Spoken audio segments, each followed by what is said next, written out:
매년 여름이 되면 시편 말씀을 가지고 하나님 말씀을 묵상하고 나눕니다. 작년에 이어서 금년 여름에도 계속해서 시편 말씀을 살펴보겠습니다. 시편 150편 가운데 약 73편이 다윗이 지은 시편이라고 합니다. 오늘 그 중에서 많은 부분이 고난 가운데, 다윗이 고난 가운데 시를 지었습니다. 여러분, 고난은 인생의 저주가 아닙니다. 고난은 우리의 인생을 연글게 하고 감동적인 시를 만들어내는 밑거름이 됩니다. 그래서 그리스도인들은 고난을 만날 때 오히려 희망하고 감사해야 합니다. 오늘 본문은 다윗이 그의 장인이면서 이스라엘의 초대 왕이었던 사울의 추격을 받으면서 살해 위협을 당하면서 지은 시입니다. 다윗의 생애를 살펴보면 선택, 고난, 그리고 믿음과 희망이라고 하는 단어로 그의 인생을 구성할 수가 있습니다. 이것은 다윗뿐만 아니라 하나님께 선택을 받아 살아가는 저와 여러분들의 인생이기도 합니다. 이것은 영적 패턴입니다. 먼저 다윗은 하나님께 선택받은 사람입니다. 그는 본래 베들레헴 어느 들판에서 양을 치고 있던 목자였는데 하나님께서 그를 부르셨습니다. 그를 선택하셨습니다. 왜 하나님이 다윗을 선택하셨을까? 왜 그를 부르셨을까? 다윗도 모르고 그 부모도 모르고 우리도 모릅니다. 그냥 하나님이 하셨을 뿐입니다. 그것을 우리는 은혜라고 표현합니다. 설명할 수 없는 일이 일어난 것입니다. 하나님이 왜 나를 사랑하시는지, 왜 날 부르셨는지 솔직히 내 자신을 돌아보면 이해할 수 없습니다. 나 같은 사람을, 나 같은 죄인을, 아무 조건 자격 없는 나를 하나님은 선택하셨고 부르셨어요. 설명할 수 없습니다. 그래서 이 모든 것을 우리는 하나님의 은혜다, 하나님의 은혜의 부르심이다, 이렇게 표현합니다. 무명의 목동이 세상에서 가장 유명한 왕, 양을 치던 소년이 하나님의 백성을 다스리는 권력자로, 형제들 가운데 가장 주목받지 못하던 막내가 메시아의 조상으로 운명이 전환되어서 극적 전환을 경험합니다. 이것이 바로 하나님의 선택을 통해서 일어나는 기적이에요. 여러분, 하나님의 은혜, 하나님의 그 선택의 은혜는 저와 여러분의 인생을 극적으로 전환시킵니다. 인생 역전이라고 하는 기적을 일으킵니다. 지금 우리의 모습이 우리의 미래가 아닙니다. 어떤 사람은 지금 어렵고 힘들고 일이 안 풀리니 우리의 미래도 그럴 것이다 미리 짐작하고 절망하고 좌절합니다. 어떤 사람은 조금 잘 나간다고 미래도 탄탄대로일 거라고 착각을 합니다. 지금이 우리의 미래는 아니에요. 전혀 다른 미래가 우리 앞에 펼쳐질 수 있습니다.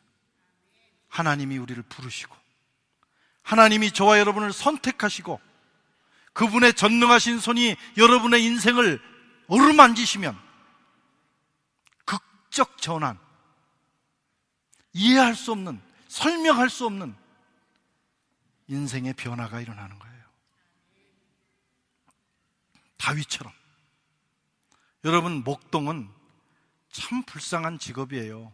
성경이 예수님 또 다윗 이런 분들이 목동 출신이거나 목동의 비유가 되기 때문에 굉장히 목가적이고 낭만적으로 보이지만 지금도 이스라엘에 가면 베두인족들은 집 없는 홈리스처럼 삽니다. 다 떨어진 옷을 입고 가까이 가면 냄새가 나고 짐승들하고 사니까요. 그런 인생이에요. 그러나 그런 인생이라 할지라도 하나님이 주목하시고 하나님이 부르시면 인생이 변하는 거예요. 여러분도 변할 수 있습니다. 지금이 아닙니다.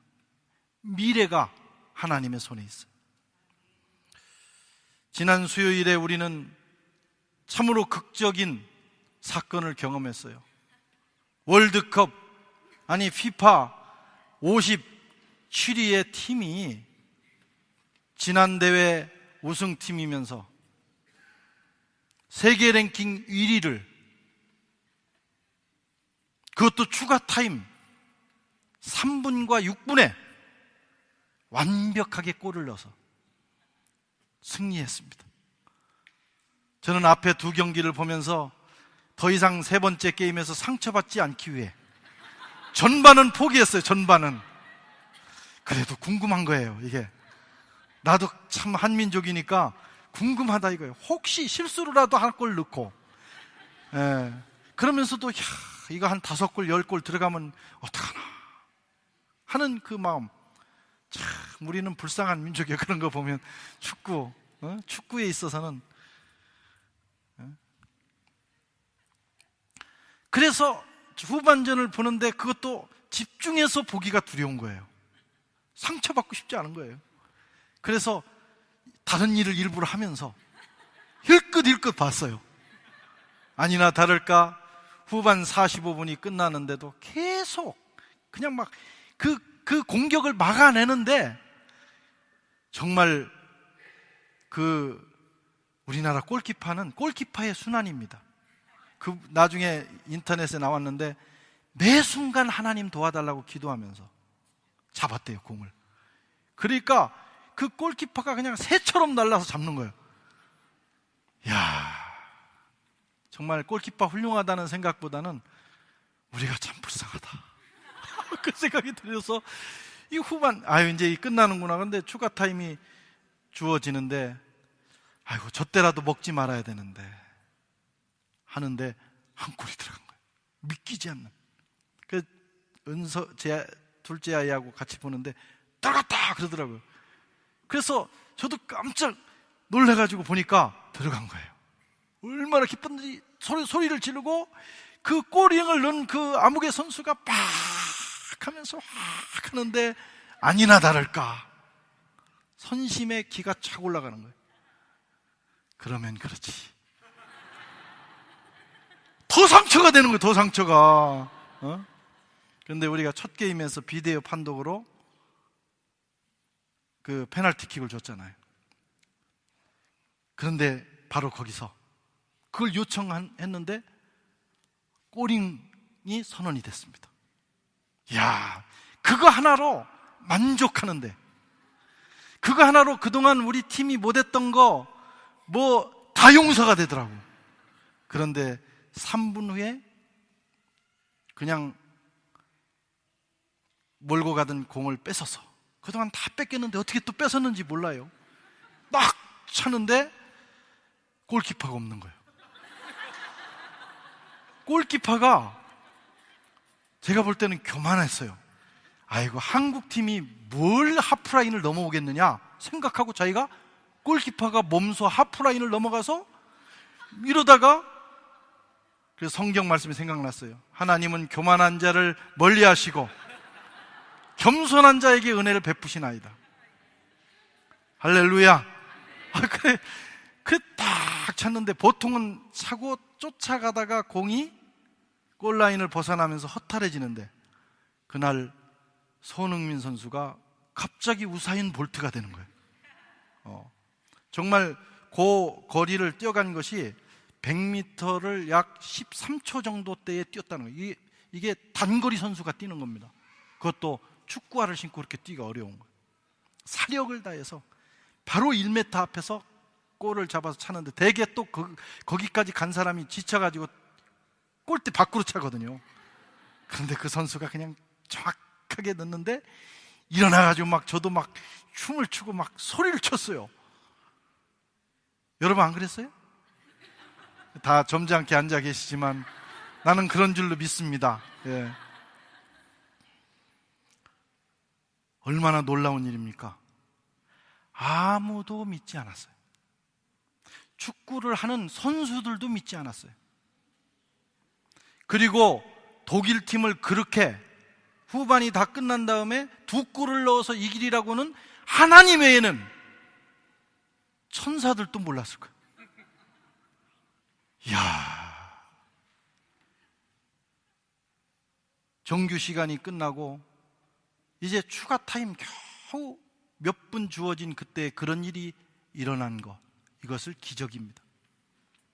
그래서 독일 언론이나 제가 프랑스 언론에서도 독일 이 사건은 말레딕시용이다, 독일이 저주받은 거다, 우리 팀 잘했다고는 안 하더라고. 그리고 온 세계가 한국은 기적을 경험했다, 기적이 일어나더라고요. 여러분, 인생 후반전에도 저는 3, 40대는 그렇게 생각했어요. 아이고, 50이 넘으면 별로 희망이 없다. 3, 40대가 최고 인생이다. 그러니까 50을 넘어보니까 50대가 최고 인생이더라고. 50 넘은 그 분들만 공감하는 거예요. 이 젊은이들 아직 모릅니다. 그러나 성경은 그렇지 않아요. 100살 아브라함에게도 희망이 있다. 80 먹은, 그래 80이 돼서도 미디안 광야에서 양만 치든 모세에게도 희망이 있다. 하나님이 부르시면, 하나님이 부르셔서 그의 인생을 어루만지시면 여러분 인생 추가 시간에도 기적은 일어납니다. 다윗은 버림받은 인생이나 마찬가지였습니다. 아무도 그를 주목하지 않았습니다. 사무엘이 왕의 기름을 붓기 위해서 그 집을 찾아갔는데 아버지가 자식들 다 소개하는데 하나님이 아니라는 거예요. 이상하다. 하나님, 제가 잘못 들은 겁니까? 그래서 물었어요. 다윗의 아버지에게 또 없느냐? 그랬더니 다윗의 아버지가 가만히 생각해 보더니 하나 있기는 있는데, 그 뒷말을 성경이 기록하지 않았지만 영 시원치 않아서요. 그런 거예요. 자식들은 다 정계에 진출시켰어요. 근데 이 막내 아들은 귀엽기는 한데 별로 쓸모가 없어. 그래서 집에서 양이나 친 거예요. 아버지도 잊어먹었어요. 그런데 하나님께서 다윗을 주목하신 겁니다. 아무도 기억하지 않는데 양과 함께, 짐승과 함께 살고 있는 이 다윗에게 하나님의 시선이 멈추신 거예요. 시편 27편 10절에는 다윗이 이렇게 고백해요. 내 부모는 나를 버렸으나. 처절한 고백입니다. 부모가 자기를 버렸다는 거예요. 사실입니다. 그런데 그는 이어서 고백하기를 여호와는 나를 영접하시리로다. 아무도 믿어주지 않는 인생이라고 너무 절망하지 마세요. 파리에 와서 청운의 꿈을 품고 왔는데 5년, 10년 지나도 결과가 나오지 않아 인생이 이렇게 끝날 거라고 생각하지 마세요. 하나님이 부르시면, 하나님이 여러분의 인생을 만지기 시작하면 후반 지나고 추가 시간에도 기적은 일어납니다. 다윗은 그렇게 부름을 받았어요. 그런데 그 다윗에게 또 하나 이상한 일이 생겼는데 고난이 시작이 되었다는 겁니다. 고난.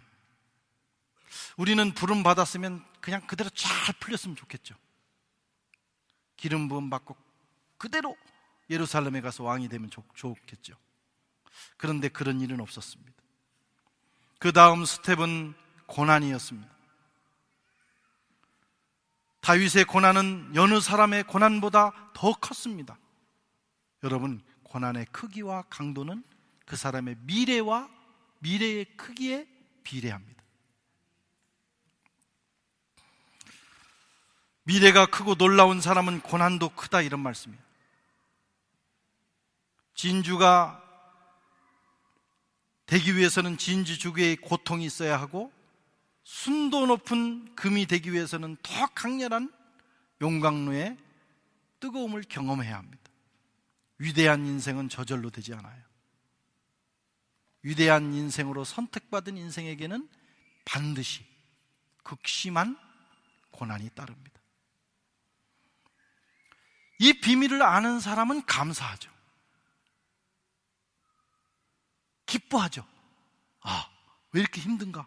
하나님이 놀라운 나의 미래를 예비하셨나 보다. 기뻐하고 감사하며 전진할 수 있어요.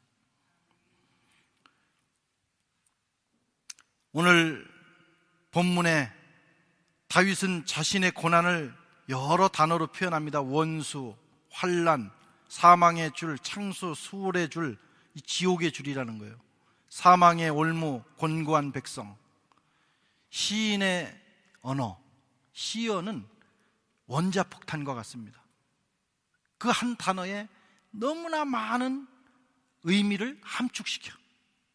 그게 터지면 엄청난 효과가 나는 정도로 다윗이 이런 단어들을 사용했지만 이 안에 다윗의 눈물, 아픔, 슬픔, 고통, 고난, 모든 것을 담아놓은 거예요. 우리가 그것을 이해해야 합니다. 다윗의 생애는 사망의 그림자가 따라다녔습니다. 죽음이 끝없이 그를 추적했어요. 다윗만큼 힘들게 인생을 산 사람은 없어요. 될 듯 하면 안 되고, 될 듯 하면 안 되고, 계속해서 장인이 칼을 던지고, 자식이 배반하고, 수많은 원수들이 밤잠을 이룰 수 없는 인생을 살았습니다. 선택을 받았는데. 하지만 고난은 선택받은 자의 증거였습니다. 하나님을 잘 믿는데 왜 이렇게 안 되지? 여러분 생각해 보셨어요? 나는 하나님의 자녀가 됐는데 왜 이렇게 어렵지? 하나님이 나를 그의 종으로 부르셨는데, 일꾼이 되게 하셨는데 왜 이렇게 힘들지? 안 믿는 사람보다도 더 어렵지? 그래서 때로는 의심도 하고 원망도 하고 불평도 합니다. 증거입니다. 저주가 아닙니다. 선택받은 자에게 오는 고난은 하나님이 나를 선택하셨다는 증거예요. 고난이 크면 하나님이 내 인생을 크게 계획하셨다는 증거인 것입니다. 로마서 8장 17절에 자녀이면 또한 상속자 곧 하나님의 상속자요 그리스도와 함께 한 상속자니 우리가 그와 함께 영광을 받기 위하여 고난도 받아야 할지니라. 영광은 반드시 고난을 통과한 자에게만 주어져요. 공부하는 그 고난을 겪지 않은 사람이 어떻게 좋은 디플롬을 좋은 성적으로 따는 기적을 체험하겠어요? 컨닝을 하기 전에는 그렇게 할 수 없어요.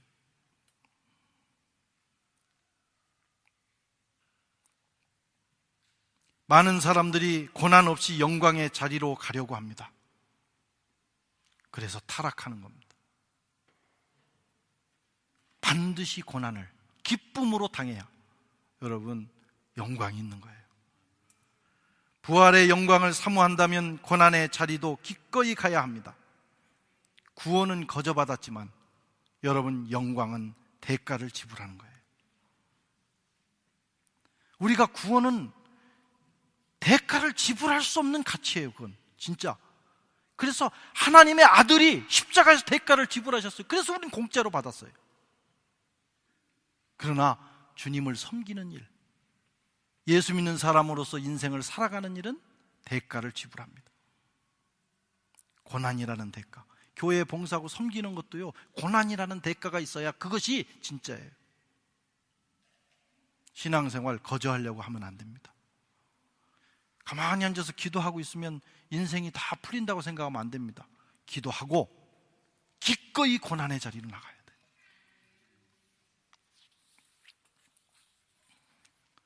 빌립보서 3장 10절에 사도 바울은 이렇게 고백해요. 내가 그리스도와 그 부활의 영광, 권능과 고난에 참여함을 알고자 하여 그의 죽으심을 본받아. 바울의 소망이 뭐냐면 그리스도의 고난에 참여하고 싶다는 거예요. 그리고 본받고 싶은 게 있는데 주님이 죽으신 것처럼 나도 죽고 싶다는 거예요. 여러분, 이런 고백이 어디 있습니까? 예수 믿고 잘 돼야지. 예수 믿고 인생이 쫙쫙 풀려야지. 그런데 사도 바울은 그 고난에 참여하고 그리스도의 죽음을 본받아. 그리스도의 죽음을 날마다 내가 짊어지고 살고 싶다 이거예요. 고난의 깊은 의미를 안 것입니다. 고난이 저주가 아니고 축복이라는 걸 알았어요. 한국교회가 큰 축복을 받았어요. 그런데 지금 막 급격하게 무너지고 있습니다. 왠지 아십니까? 우리가 고난을 포기했기 때문이에요. 영광에 취했어요. 그리스도를 위하여 과거에 기꺼이 고난을 받았던 우리 선조들처럼 우리가 정말 그리스도의 죽음을 본받아 그리스도를 위하여, 교회를 위하여, 세상을 위하여 기꺼이 자기를 포기하고 고난의 자리로 나간다면 한국교회는 다시 살아날 것입니다. 고난에는 목적이 있습니다. 하나님과 친밀해지는 시간입니다. 고난은 하나님의 음성을 듣고 순종하는 것을 배우는 시간입니다. 고난 없이는 음성이 안 들려요. 고난은 정결해지는 시간, 고난은 미래를 준비하는 성장의 시간. 구약에서 이 시간을 광야의 시간이라고 그랬어요. 하나님 이스라엘 백성들을 구원하신 다음에 곧바로 가나안에 들어간 게 아니라 광야 40년을 돌리셨어요. 그건 저주가 아닙니다. 축복의 시간이에요. 하나님과 친밀해지고 하나님의 음성을 듣고 그리고 가나안의 축복을 누릴 수 있는 능력을 갖춘 거예요. 프랑스 개신교도를 우리는 위그노라고 부릅니다. 내일 모레부터 이제 우리 위그노 산책을 해요. 사실 위그노 500년 역사를 공부하면 참 암울합니다. 종교개혁이 시작이 되면서부터 지금까지 위그노들은 고난의 터널을 지나오고 있어요. 그들은 독일 민족과 더불어 종교개혁자들로 부르심을 받았어요. 얼마나 영광스럽습니까?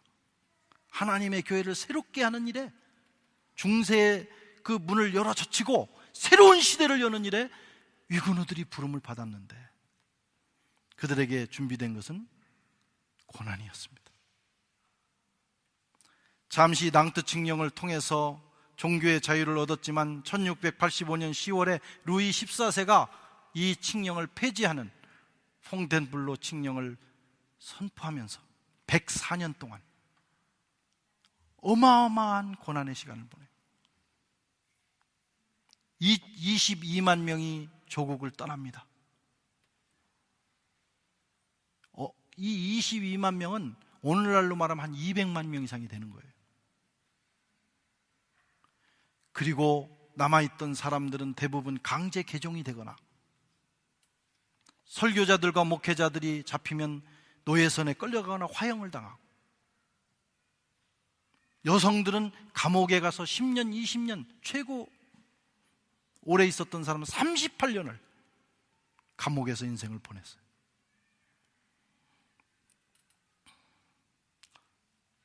오늘날 프랑스 교회가 이렇게 약한 것은 2.6%. 그런 영향이 있어요. 그러나 그 고난을 통해서 그들은 단단해졌고 정결해졌고 세계 개신교회의 기초를 놓았어요. 그들이 다 자기 고국을 떠나서 썽자부리처럼 모든 걸 놓고 떠나서 영국으로, 저 북유럽으로, 그 다음에 베를린으로, 헝가리로, 미국으로, 또 남아공으로 흩어집니다. 그런데 놀라운 것은 자기 나라에서는 교회가 성장하지 못했지만 그들이 흩어져서 디아스포라가 돼서 전 세계 곳곳에서 부흥을 일으킨 거예요. 또 그분들은 엔지니어들이 많이 갔어요. 그래서 각 지역에 산업을 일으켜서 이 베를린과 브란덴베르그라고 하는 그 도시에 대한 책을 보면 그 도시를 오늘날 도시로 이렇게 발전시키는데 이분들의 영향이 크다는 거예요. 지금도 여전히 프랑스 개신교회는 고난의 길을 걷고 있어요. 그러나 그 누구도 프랑스 개신교회가 실패했다 이렇게 말하지 않습니다. 지금은 여기서는 작아 보이지만 그들이 흩어져서, 그 고난을 통해서 그들이 흩어져서 그들이 이룬 역사는 위대합니다. 하나님의 시선에서는 참으로 놀라운 역사를 이룬 그런 교인들입니다.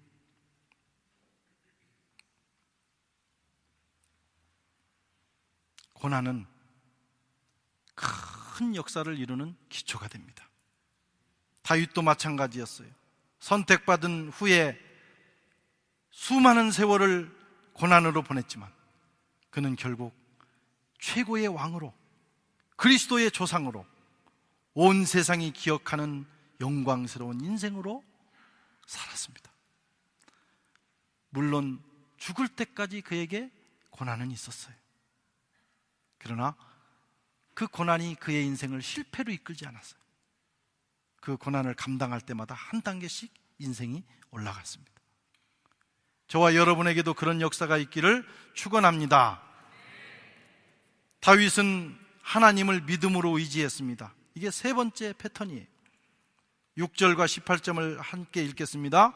내가 환난 중에서 여호와께 아뢰며 나의 하나님께 부르짖었더니 그가 그의 성전에서 내 소리를 들으시며 그 앞에서 나의 부르짖음에 그의 귀를 그들이 나의, 계속 읽겠습니다. 그들이 나의 재앙의 날에 내게 이르렀으나 여호와께서 나의 의지가 되셨도다.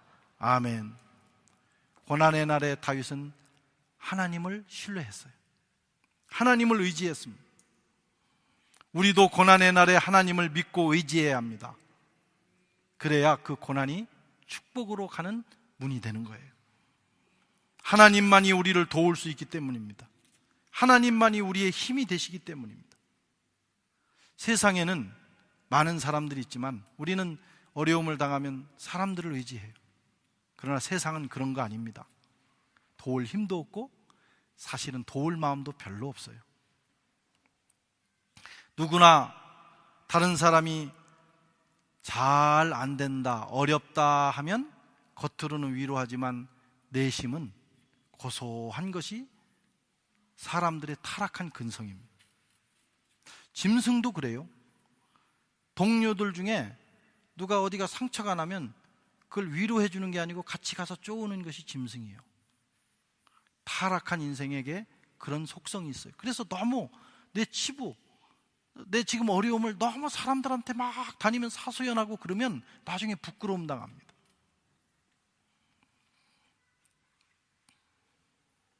세상은 강한 자를 귀하게 여기고 강한 자 편에 서기를 좋아합니다. 잘 나갈 때는 환영하고 잘 나갈 때는 함께하고 싶어 하지만 어려움 당하면 부담스러워하고 때로는 비난해요. 그게 세상입니다. 그러나 여러분, 하나님은 그렇지 않습니다. 고난 당하는 자의 하나님. 하나님은 약한 자들을 도우십니다. 의지할 곳이 없이 방황하는 고아와 과부와 나그네들의 하나님. 하나님의 별명이에요. 고아와 과부와 나그네의 하나님. 고난의 들판에 홀로 서 있을 때 우리는 그 하나님을 바라봐야 돼요. 그 하나님을 신뢰해야 돼요. 그분께 엎드려 기도해야 돼요. 그러면 그분이 우리를 도우십니다. 그리고 우리의 인생에 또 한 번의 극적 전환을 만들어내실 것입니다. 시편 46편 1절에 하나님은 우리의 피난처시요 힘이시니 환난 중에 만날 큰 도움이시라. 네 번째로 다윗은 영광스럽고 멋진 미래를 희망하고 있습니다. 1절에서 3절을 같이 한 목소리 읽겠습니다. 나의 힘이신 여호와여, 내가 주를 사랑하나이다. 여호와는 나의 반석이시요 나의 요새시요 나를 건지시는 이시요 나의 하나님이시요 내가 그 안에 피할 나의 바위시요 나의 방패시요 나의 구원의 뿌리시요 나의 산성이시로다. 내가 찬송받으실 여호와께 아뢰리니 내 원수들에게서 구원을 얻으리로다. 지금 여전히 그는 쫓기고 있어요. 그러나 다윗의 눈이 열렸습니다. 자기를 도우실 하나님이 보인 거예요. 그리고 그는 그 미래를 바라보고 희망을 선언하고 있습니다.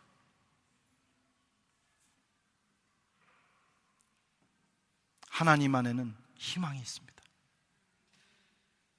하나님은 희망의 하나님이셔요. 고난당할 때, 인생이 어려울 때 눈이 열려 하나님을 바라보면 그 희망이 내 속에 솟아나, 그 희망이 솟아나는 순간 우리는 모든 환경을 이길 수 있는 능력을 받게 됩니다. 다윗이 그랬어요. 10절에 보면 그룹을 타고 다니시며 천사들의 호의를 받는 하나님을 본 거예요. 얼마나 장엄한 모습입니까? 그분이 자기를 부르셨다는 사실, 그분이 지금 다윗을 지키신다는 사실을 본 거예요. 사울의 화살이 두렵지 않은 겁니다. 11절에서 16절에 자연을 지배하시고 다스리시는 하나님을 선포하고 있어요. 사실 지금 한국에 큰 태풍이 오고 있어요. 보니까 다 잠기고 지금 난리인데, 이 고대 시대에는 자연의 힘이 얼마나 무서웠습니까? 인류가 자연의 힘을 극복하기 시작한 지가 얼마 안 됩니다. 그런데 오늘 다윗은 그 자연의 어마어마한 힘을 주장하고 계시는 하나님을 본 거예요. 하나님이 자연을 지배하고 계시다. 27절에 정의로 세상을 다스리시는 하나님을 고백하고 있어요. 그는 교만한 자를 낮추시고 곤고한 백성을 구원하시는 하나님이시로다. 지금은 이렇게 억울하게 당하고 있지만 하나님은 공의로우셔서 그 일을 언젠가는 공평하게 하실 것이고 다윗에게 놀라운 보상을 해주실 것이다. 그것을 보고 있는 거예요. 31절에서 마지막 50절까지는 선택한 자들을 책임지시고 도우시는 하나님을 아주 세세하게 고백하고 있습니다. 31절, 35절, 50절 몇 절만 같이 읽겠습니다. 여호와 외에 누가 하나님이며 우리 하나님 외에 누가 반석이냐. 또 주께서 주의 구원하는 방패를 내게 주시며 주의 오른손이 나를 붙들고 주의 온유함이 나를 크게 하셨나이다. 여호와께서 그 왕에게 큰 구원을 주시며 기름 부음 받은 자에게 인자하심을 베푸시며 영원토록 다윗과 그 후손에게로다. 아멘. 그 다윗의 하나님이 오늘 저와 여러분의 하나님이신 줄로 믿습니다. 사랑하는 성도 여러분, 하나님의 부르심에는 후회가 없어요. 하나님이 지금 실수로 우리에게 어려움을 주시는 게 아닙니다. 하나님의 계획 속에 있어요. 더 놀랍고 위대한 미래를 위하여 잠시의 고난을 허락하신 거예요. 로마서 11장 29절에 하나님의 은사와 부르심에는 후회가 없느니라. 하나님의 뜻대로 착착 진행되고 있어요. 우리가 해야 될 일은 그분을 신뢰하는 겁니다. 그때 원망하고 불평하고 시험 들고 넘어지면 다 꽝이야. 그때 하나님의 그 비전을 바라보면서 참고 견디고 기도하면 여러분 얼마 가지 않아 하나님께서 우리에게 영광의 날을 허락해 주실 거예요. 우리도 다윗처럼 부름받은 사람들입니다.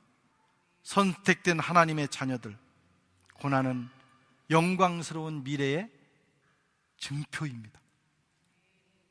지금 힘들면 더 좋은 날이 예배되었다는 사실을 보셔야 합니다. 그 하나님의 약속을 믿고 끝까지 전진하시기를 축원합니다. 그리하여 다윗의 고백처럼 우리도 고백해 하는 날이 올 거예요. 나의 힘이 되신 여호와여, 내가 주를 사랑하나이다.